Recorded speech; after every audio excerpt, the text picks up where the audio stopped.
Mais que devient Michael Schumacher depuis maintenant près de 9 ans? Si est-il la question que tout le monde se posait à l'heure actuelle, ils sont seulement une poignée à pouvoir y répondre. Considéré comme le plus grand pilote de Formule 1 de l'histoire, l'Allemand de 53 ans a remporté 7 titres de champion du monde dans sa carrière, avant de prendre sa retraite. Il n'a malheureusement pas pu en profiter bien longtemps puisqu'en décembre 2013, il est victime d'une terrible chute à ski du côté de Méribel, Savoie. Pris en charge par les secours, il est depuis soigné du côté de Gland, en Suisse, où il réside. Si tout le monde essaye de connaître l'état de santé du champion, seuls quelques privilégiés, à l'image de son grand ami Jean Todt, en savent quelque chose.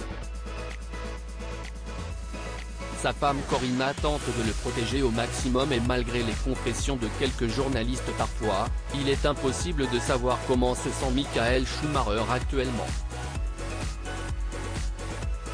Si l'on en sait peu sur lui et sur les soins qui lui sont prodigués au quotidien, la Gazzetta dello Sport a néanmoins sorti une grosse révélation concernant le montant de ses soins et le chiffre est tout simplement hallucinant. Corinna obligée de vendre des biens pour s'en sortir. D'après les estimations du journal sportif italien faites en 2016, la prise en charge de Michael Schumacher coûterait environ 10 millions d'euros par an. Une somme absolument astronomique et très difficile à assumer pour la famille, bien que son fils Mick soit lui aussi devenu un brillant pilote de Formule 1. Pour s'en sortir, Corinna a dû vendre plusieurs biens immobiliers afin de subvenir aux besoins médicaux de son mari.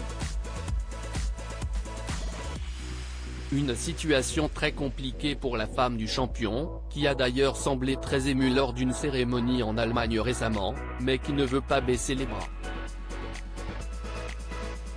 On fait tout ce qu'on peut pour que son état s'améliore afin qu'il soit à l'aise.